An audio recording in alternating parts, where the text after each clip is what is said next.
When we woke up, Tyler was already standing outside the tent. He wasn't moving. Just standing there. Staring into the trees. Like he'd been out there for hours. I thought maybe he went to piss or something. But his face. There was something wrong with his face. Not hurt. Not scared. Just blank. Like he was waiting for the world to fill itself in again. "Morning," I said, zipping up the flap. "You okay?" He didn't answer. We had a small fire going again. Danny boiled water for instant coffee. Mark was trying to get a signal on his phone by balancing it on a rock. It was like any other morning in the woods.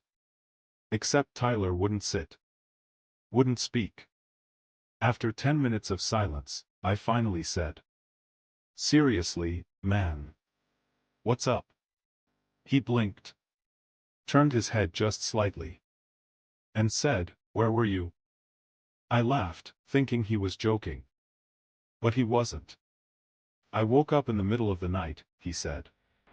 "You were gone. Danny. Mark. The fire was out. No one was here.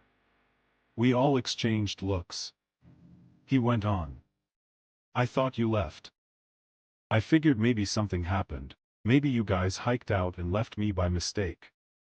So I waited. I stayed in the tent until sunrise."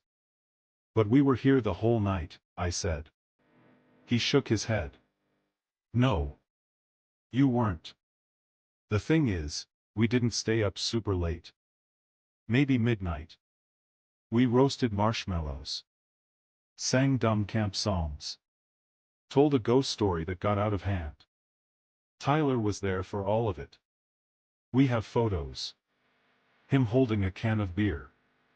Him doing the dumb Bigfoot walk behind Danny. But he doesn't remember any of it. None. It's like, I went to sleep at sundown," he said. "And when I woke up, I was alone." We showed him the pictures. His hand shook when he looked at them. Like he was trying to force the memory back into place. "Was this, last night?" "Yes." He stared at the fire pit. Then at the trees. "I saw people," he said quietly. "Out there." Mark stiffened. "What kind of people?" Tyler didn't answer. He just turned his head slowly toward the trees and said, "Not you. I should probably back up. 3 days ago, we left the city. No phones. No service. Just backpacks and a long weekend. Danny found the spot online, some old trail off a decommissioned state park. No permits needed. No rangers. Just woods. When we got there, it was perfect. Warm spring air. Dry enough to hike. Mosquitoes not bad yet. And no one around. We followed a narrow trail that looped around a small lake. Found a clearing not far from a collapsed old cabin foundation. That's where we pitched camp. Where we built the fire. Where we spent the night together. All 4 of us. Except Tyler was saying he wasn't there. And here's the thing I keep coming back to. His boots were clean. Not spotless. But cleaner than they should have been after a full day hiking through thawing trails and melted snow. Like he hadn't moved at all. Like he really had stayed in the tent all night. And then there was the second thing. The one that didn't hit me until we were breaking camp. I went to grab my water bottle from the edge of the fire ring, and I saw something lying in the grass beside Tyler's tent. Small. Bent. Dirty. A matchbook. From a diner 2 towns over. The kind of diner that burned down 3 years ago. I picked it up. Opened it. There were no matches inside. Just a torn scrap of paper tucked into the cover. With 5 words written in thin, trembling pen. "Don't answer when they call." That night. The night Tyler says we were gone. He woke up cold. At first, He thought it was just the fire dying down. He remembers reaching for his jacket inside the tent. Then sitting up, realizing how quiet everything was. No wind. No crackle. No one snoring in the next tent over. Just silence. He called my name. No answer. Called Danny's. Nothing. Then Mark's. Still nothing. He unzipped the flap and stuck his head out. The fire was out. The campsite was dark. No lanterns. No voices. Only the moon above and the trees around. He says his first thought wasn't panic. Just confusion. He assumed maybe we'd gone to the lake. Or for a midnight walk. But then he noticed something strange. Our tents. They were there. Still zipped shut. Still staked in place. But they looked off. Like they'd never been opened. Like they'd been set up, but not used. Tyler stepped out barefoot onto the cold dirt. Walked around the camp slowly. He didn't touch anything. Didn't unzip our tents. He says he felt like if he opened one, he'd find nothing inside. Not just no people. But nothing. Blank canvas. No sleeping bags. No gear. Just the idea of a tent. Waiting. Then he saw the lights. Faint, low, moving between the trees. Not flashlights. Not lanterns. More like fireflies. But too steady. Too big. And they moved in long, deliberate arcs, weaving between trunks. Like someone was walking with them. Like they had purpose. He crouched low behind a fallen log. Watched in silence as the lights moved closer. 3 of them. Glowing orange-white. No flicker. No halo. Just solid orbs. Then he heard footsteps. Not one set. Multiple. Crunching leaves, careful and slow. He says they didn't talk. Didn't laugh or cough or stumble like hikers. They walked in sync. And when they reached the edge of the clearing, they stopped. He couldn't see faces. Not clearly. But he could tell they were tall. Thin. Draped in something that moved like cloth, but too slow. Like it was being dragged underwater. One of them leaned toward his tent. The one he'd been inside minutes before. And it whispered. He's not the one. Then the lights went out. He waited a long time before moving. Didn't sleep. Didn't blink. He sat behind the log until the first bird broke the silence and the sky turned pale. And when he returned to the tent, our tents were full. The fire was relit. And we were sitting around like nothing had happened. That's why he didn't speak at first. Because from his point of view, we just appeared again. Out of nowhere. And now, sitting around the morning fire, showing him photos he didn't remember taking. He was starting to think he wasn't meant to remember. I didn't believe him at first. How could I? But I looked at the photos again. And there was one. A blurry shot Danny must have taken while laughing. Tyler's in the background. Mid-stride. Half-turned. And in the darkness behind him, just past the firelight. A fourth shape. Barely there. But real. Tall. Too thin. And watching. We sat around the fire that second night like we were trying to force things back to normal. Joking. Passing around the bottle. Trying to make Tyler laugh. He was quiet, but not distant. Still not fully himself. But present. Mostly. Danny brought out a deck of cards. Said we should play something dumb. Distract ourselves. I agreed. Mark rolled his eyes but joined in. We played Go Fish like we were kids again. Every time someone drew a match, they had to tell a secret. It worked, for a while. The fire grew. The tension eased. We laughed. Even Tyler smiled once or twice. But as the last light drained from the sky, I felt something shift. Not around us. In us. Like we were all trying too hard. Like the woods around us knew we didn't belong here anymore. Mark asked if anyone else kept hearing things. Danny stopped mid-laugh. What kind of things? Voices, he said. Like someone calling, but far off. He pointed toward the trees behind my tent. From over there. We paused. Listened. Silence. Then. Something. Not loud. Just faint enough to make you question if it was real. A soft whistle. Like someone imitating a bird, badly. 2 notes. Repeated once. Then nothing. Tyler stood up. Don't, he whispered. Mark looked confused. Don't what? Don't answer. He was holding something in his hand. I didn't notice it at first, but when he stepped closer to the fire, I saw. It was the matchbook. The one I'd found the morning before. He hadn't thrown it away. Hadn't even mentioned it again. But now it was in his palm, folded open, the warning on the back clear in the firelight. Don't answer when they call. Danny laughed nervously. Okay, seriously, what is this? You guys planned this? Tyler didn't smile. He walked over to her. Held it out.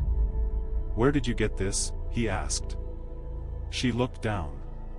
Her face changed. Paled. I think I had one just like it. Mark frowned. From where? She didn't answer. Instead, she turned and reached into her pack. Dug into the side pocket. Pulled something out. Another matchbook. Same diner. Same burn mark on the edge. Identical. I stood up fast. My legs were shaking. I didn't remember Danny ever going to that diner. Didn't even know she'd heard of it. And now, we had 2 matchbooks from the same place. One that burned down years ago. One we'd never been to. Each carrying a message someone wanted us to find. Mark asked the question first. What if someone left these? Danny nodded slowly. For us. I shook my head. Why? And Tyler? His voice was so quiet I almost didn't catch it. To warn the ones who still hear. We didn't sleep that night. None of us. We stayed close to the fire. No music. No stories. No jokes. Just silence. And after midnight, we heard the footsteps. Not near the tents. Farther off. But moving. Slow. Measured. More than one. At one point, Mark stood and scanned the woods with his flashlight. The beam passed over nothing but trees. Then, a reflection. Brief. Like eyes catching light, too high off the ground to be an animal. He didn't say anything. Just sat down again. Didn't mention it. Didn't need to. Because now we all felt it. We hadn't been brought here by accident. And if Tyler was the first to forget the night before, one of us was going to forget this one too. At first we thought he'd just gone to piss. Mark's sleeping bag was empty when we woke up, unzipped neatly, like someone had slipped out without disturbing the rest. Tyler was the first to notice. He unzipped his tent and called out, "Mark?" No answer. Danny sat up next to me, rubbing her face. It was just barely light, still that dim, gray-blue time of morning when everything feels like it's waiting to begin again. Except nothing was beginning. Something had already ended. We searched the camp. the edge of the clearing. Called his name until our voices went hoarse. No boot prints past the trail. No pack missing. No gear moved. It was like Mark had stepped out of his tent and disappeared. Then Danny said something that made my stomach turn. He didn't come to bed last night. What? I thought he was with you guys. I shook my head. No. He sat by the fire. Remember? After we heard the whistling. But Tyler was already shaking his head too. No, he said. He wasn't there. I looked between them. You're messing with me. I swear, Danny said. I went to bed early. I thought he stayed behind. But when I woke up, I just assumed. Her voice trailed off. None of us had seen him after midnight. And none of us had the same version of what happened. I pulled out my phone. Still no service. But the photos were there. I scrolled through the ones from the day before. Tyler and Danny roasting marshmallows. Me with the lighter, looking like an idiot. Then, one of Mark. He was sitting on a log, grinning. But something about the photo felt wrong. The way his shadow fell. Too long. Too sharp. Pointing in the wrong direction. Like the light source behind him wasn't the fire. I zoomed in. Behind him, in the darkness beyond the trees. A shape. Barely visible. Same height. Same width. Same distance as Mark. Like it was mirroring him. Or waiting to take his place. We sat in silence. No one spoke. No one ate. We didn't even stoke the fire again. Just sat, letting the cold come back. Letting the truth settle in. Something had been in the woods. And it didn't need to drag us away screaming. It only needed us to forget. We made a plan. We'd hike back. Now. No breakfast. No repacking. Just stuff what we could in the bags and get out. It was maybe a 4-mile loop to the car if we followed the ridge trail. We moved fast. Didn't stop. Didn't talk. The woods were quiet, too quiet. Like the forest was waiting to see if we'd make it. But when we reached the fork in the trail, there was no fork. Just one path. Leading back the way we came. Winding deeper. Like the ridge had never existed. Like the trail was rebuilding itself around us. We turned around. Hiked half a mile the other direction. Same thing. The loop was gone. It wasn't a trail anymore. It was a line. One direction. Forward. And that's when I remembered something else Tyler had said. The night after he forgot us. When he looked into the woods and whispered. They said I wasn't the one. Maybe they don't take all of us. Not at once. Maybe they only ever take one at a time. And the rest? We're just left to remember it differently. Or not at all. And right then, I realized something worse. If Mark's gone, then one of us is next. And the trail is already pointing toward whoever that is. We didn't speak much after that. Every word felt heavy. Like if we said the wrong thing out loud, it would become real. Danny suggested we cut through the forest. She remembered seeing an old service trail branching off the main path 2 days ago, barely marked, half overgrown. If we bushwhack across, she said, we'll shave off 2 miles easy. It cuts right toward the highway. She pointed through the trees. There was no trail there now. Just green. Thick. Unwelcoming. But it felt better than following the marked trail. The one that kept changing. We pushed into the undergrowth. It fought back.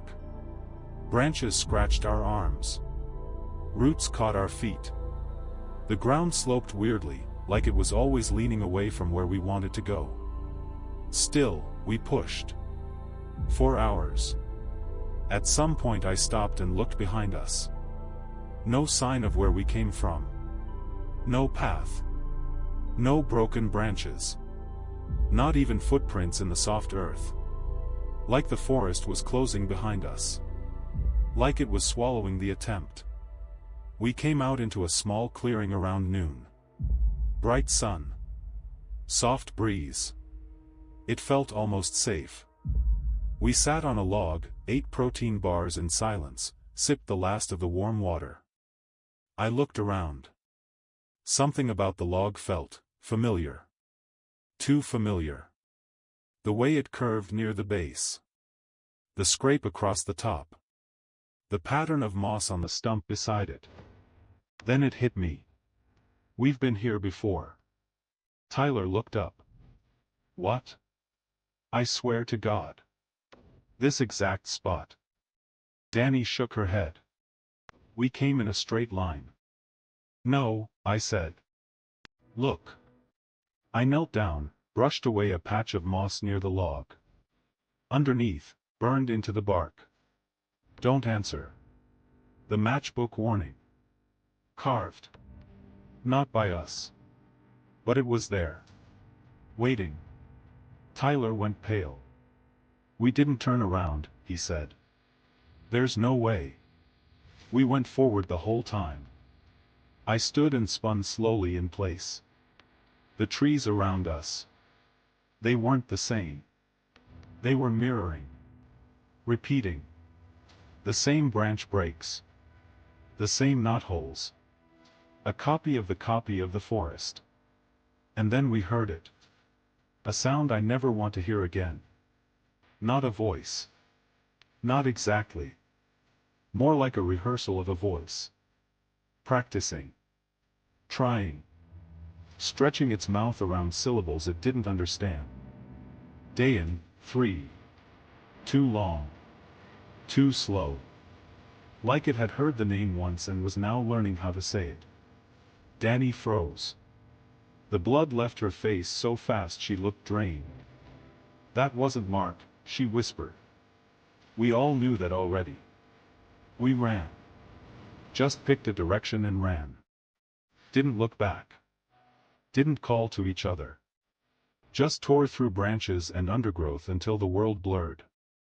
Eventually we broke through another tree line. And spilled out into another clearing. The same one. Same stump. Same log. Same burn mark in the dirt where our fire had been 2 nights ago. We'd run straight into our own camp. We didn't set up tents that night. Didn't rebuild the fire. Didn't talk about it. Each of us just found a place to sit. On a log, a rock, the bare ground. And watched the forest. It was warm for May, but the night still felt cold. Colder than it should have been. Like the trees were breathing out instead of in. Tyler spoke first. If it comes when we sleep, he said, then we don't sleep. Simple logic. And somehow, it made sense. Because every time someone vanished, it was while the rest of us were unconscious. While the forest had privacy. So we agreed. We'd keep each other awake. The first hour passed slowly. We told dumb stories. Played word games.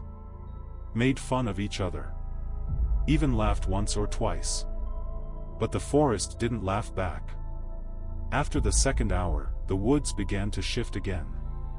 Not visually. Not yet. But audibly. The silence grew too thick. Our voices felt absorbed. Like nothing left the circle of the clearing. Then we heard the humming. Faint. Low. Constant. Not electronic. Not musical. Just a single tone. Like the earth itself had begun to vibrate. Danny started tapping her foot. Not nervous. Rhythmic. A pattern. Like a signal. Tap tap, tap. Tap tap, tap. At first I thought she was trying to drown out the hum. Then I noticed her eyes. They were glazed. Not closed. Not wide. Just lost. Looking through the trees at something none of us could see. "Danny?" I whispered. She didn't blink. Tap tap, tap. "Danny." I reached for her. She jerked like I'd poured cold water on her. "What?" she snapped. "You were somewhere else." I wasn't. But her voice was thin. Her lip trembled. She looked at the trees again. Tyler stood up. "No one separates," he said. "Ever." We all nodded. Even Danny. But I could see it in her. She was already slipping. Already hearing it. The humming grew louder. No source. No direction. Just there. And beneath it.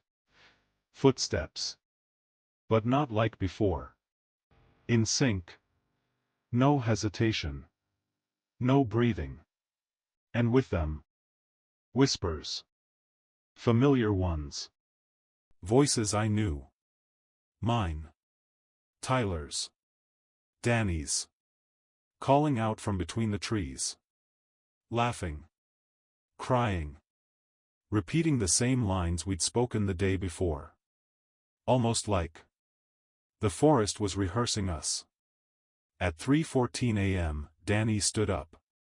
She didn't say anything. Just walked to the edge of the clearing and stopped. I called her name. Nothing. Tyler rushed to grab her shoulder. But when he touched her, she collapsed like a puppet with cut strings. Not unconscious. Not dead. Just empty. She opened her mouth. And my voice came out. We should have never followed the trail. Then her eyes rolled back. And the clearing went silent again. We stayed until dawn. Didn't sleep. Didn't speak. When the light came back, Danny was still there. Breathing. Alive. But she wouldn't look at us. Wouldn't speak. Wouldn't blink. She was here. But something else was, too. The sun didn't make anything feel safer. If anything, it made it worse. Because the trees looked normal again. The trail was visible.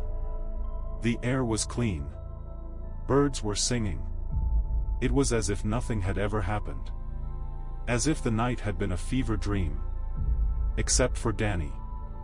She sat cross-legged near the edge of camp, hands in her lap, staring into the forest. Not moving. Not blinking. I offered her water. She didn't react. Tyler knelt beside her, waved his hand in front of her face.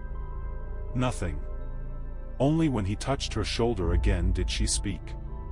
But it wasn't her voice. "You can leave," she said. "But not all of you." We froze. Tyler pulled his hand back like he'd been burned. Danny blinked, once, then looked at me. And smiled. But it wasn't her smile. Too wide. Too empty. Too polite. I looked away. Back toward the trail. It was open now. Perfectly clear. Leading downhill, sunlight bouncing along its curves like an invitation. The same trail we hadn't seen yesterday. The one that had disappeared before. But now it was back. Ready. Like it was saying, "Go ahead. Try." Tyler packed what he could. I did the same. Danny didn't move. We had to decide. Leave her behind? Or carry her? Tyler stood over her, unsure. "Danny," he said gently, "do you want to come?" She tilted her head. "Are we walking out," she asked, "or walking in?" Her tone was dreamy. Detached. Like the question didn't matter. We left her.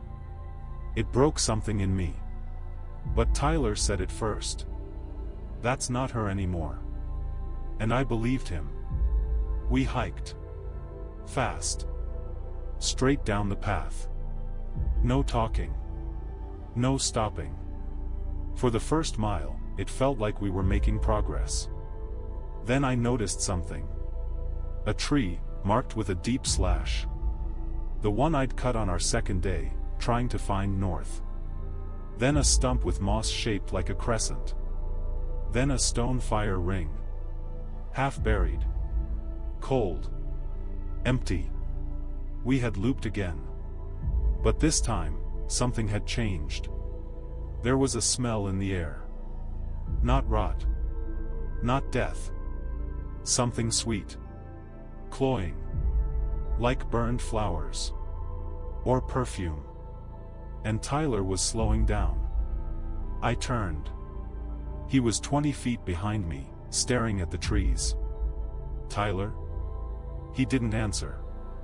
Don't do this, I said. Don't listen. He looked at me. Eyes glassy. And said, she's not alone anymore. I ran to him. Shook his shoulders. He blinked hard. Looked like he was waking up from a dream. She said my name, he whispered. Who? Me. That night, we didn't camp. We just sat by a pile of stones where the fire used to be. Neither of us wanted to admit it out loud. But we both knew. The trail was done testing. Now it was choosing. We broke through the trees just before noon. The lot where we'd parked the car was still there. Empty. Quiet. Like it had been waiting. We didn't speak. Just threw our packs into the trunk, slammed the doors, and drove. Miles of dirt road. Then pavement. Then highway. The trees shrinking in the rearview mirror. I thought I would feel relief. Freedom. Instead, the farther we got from the forest, the heavier I felt. Like a hook buried deep in my spine was tugging backward. Like I'd left part of myself behind. Or worse. Brought part of it with me. Tyler sat silently in the passenger seat. He didn't look out the window. Didn't check his phone. Just stared straight ahead, hands clenched into fists on his lap. After an hour, he spoke. Quiet. Almost childlike. Did we leave her? I gripped the steering wheel tighter. Didn't answer. Because I didn't know. Was the thing sitting by that old fire pit still Danny? Or something else wearing her face like a souvenir? I dropped Tyler at his apartment. He didn't say goodbye. Just walked inside, still stiff, still silent. I sat in the car for a while. Watching the windows. Waiting for a light to turn on. None did. When I got home, it was past sunset. The house felt strange. Smaller. Colder. I left my pack by the door and went straight to the kitchen for water. That's when I saw it. Sitting on the counter. Where I hadn't left anything that morning. A matchbook. Charred at the corners. Familiar. The same one. The diner that burned down. I approached slowly. Hands shaking. Flipped it open. Inside, on the white strip where matches used to be, someone had written. You didn't answer. That's why it came with you. I staggered back. Almost knocked over a chair. The air around me grew thicker. Still. The house didn't feel like my house anymore. The walls pressed inward. The shadows leaned too close. And somewhere deep inside, I heard it. A low, slow hum. Growing louder. Waiting. Patient. I don't know what I brought back. But it's here. And it's waiting for me to forget. Just like it made Tyler forget. Just like it made Mark disappear. Just like it made Danny. I keep the matchbook in a drawer now. Some nights I dream about burning it.